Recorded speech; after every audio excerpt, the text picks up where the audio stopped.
இனிமேல் பார்லிமெண்ட்டில் புள்ளிவிவரத்தோடு ஆன்சர் பண்ணுவாங்க சசிகலா. நம்பிக்கவே முடியாத அளவுக்கு பொய் சொல்லுவாங்க சசிகலா.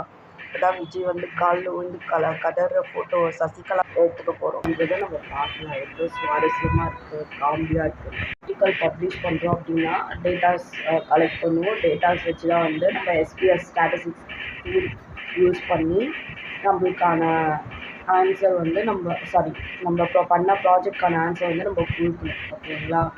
அதில் வந்து சும்மா வந்து நான் எம்ஃபில் படிக்கும்போது ஒரு மேம் கேட்டாங்க. நம்ம வந்து பார்த்திங்கன்னா எம்ஃபில்ல ப்ராஜெக்ட் பண்ணுவோம்.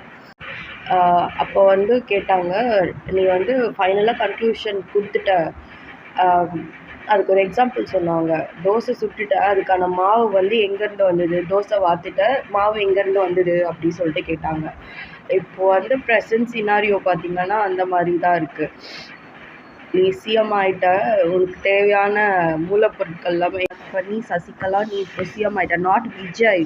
அதெல்லாம் ஞாபகம் வச்சுக்கோங்க. இப்போ வந்து சிஎம் ஆகிக்கிறது சசிகலா. ஓகேவா? அதனால தான் பாண்டிச்சேரியில் போய் வாங்க சொல்லியிருக்காங்க. நான் வந்து முன்னாடியே சொன்னேன், இவங்களை வந்து எல்லாம் பனிஷ் பண்ணாதான் இந்த அளவுக்கு போயிருக்க மாட்டாங்க. எல்லாம் லத்தாஜிக்காக இருந்தாச்சு. இப்போ அது தலை மேலே ஏறி நின்றுக்குது சசிகலா. ஸோ இப்போ மூலப்பொருட்கள் அரிசி எங்கேருந்து வாங்கலாம், சுகர் எங்கேருந்து வாங்கலாம், தோசை சுடுறதுக்கு இதெல்லாம் கலந்தா எப்படி சூப்பரான சிஎம் சசிகலா தோசை வரும் அப்படின்னு சொல்லிட்டு பார்த்துட்டு இருக்குது.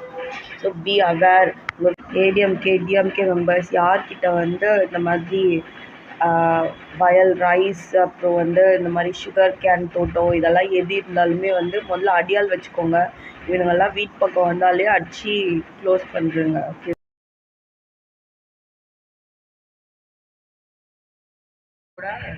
Next financial